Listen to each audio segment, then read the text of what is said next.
સુરતમાં ધોરણ 12ની વિદ્યાર્થીનીએ વહેલી સવારે અચાનક જ આપઘાતનું પગલું ભરી લેતા ચકચાર મચી ગઈ છે। કયા કારણોસર વિદ્યાર્થીનીએ આપઘાત કર્યો તે અંગે પોલીસે તપાસ શરૂ કરી છે। સુરતના ડિંડોલી ખાતે રહેતી અને ધોરણ 12 વિજ્ઞાન પ્રવાહમાં અભ્યાસ કરતી વિદ્યાર્થીની દ્વારા ગત રાત્રે પરિવારના અન્ય સભ્યો ગાઢ નિંદ્રામાં હતા ત્યારે ગળે ફાંસો ખાઈ જીવન ટૂંકાવી લેતા ચકચાર મચી ગઈ છે। પરિવારજનોએ વહેલી સવારે ઘટના અંગે જાણ થતા તેમના માથે દુઃખનો પહાડ તૂટી પડ્યો હતો। વિદ્યાર્થીનીએ કયા કારણોસર આપઘાતનું પગલું ભર્યું તે અંગે હાલ કોઈ કારણ સામે આવ્યું નથી, પરંતુ પરિવાર ભાંગી પડ્યો છે।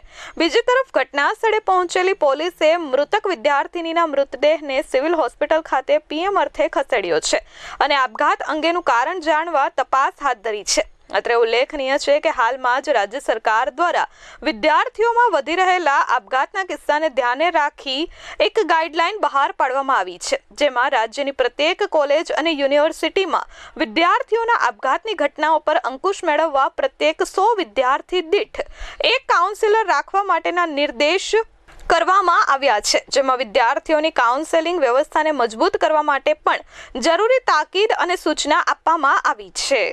अजय ओझा यहाँ पे महादेव नगर 2 नवागांव डिंडोली सूरत। ऐसा तो नहीं, सुबह में सो के उठे सब नॉर्मल ही था। सुबह में उठे तो देखे ऐसा प्रॉब्लम, जो भी प्रॉब्लम है माँ बाप को बताना, शेयर करना चाहिए बच्चे लोग को। कोई भी बच्चे का हो, हमारा ही नहीं, कोई भी बच्चे हो, माँ बाप को शेयर करना चाहिए कि हमें ये प्रॉब्लम है, तभी माँ बाप उसका सोल्यूशन निकाल सकते हैं। कुछ नहीं, मम्मी उसकी नहीं है, चाची हमें सब है। मम्मी गांव गई थी शादी में। लड़की तो 12वीं में पढ़ती थी साइंस से, उसको हम पढ़ा रहे थे, कैसे भी करके दिखता, बोली पापा डॉक्टर बनना है मुझे।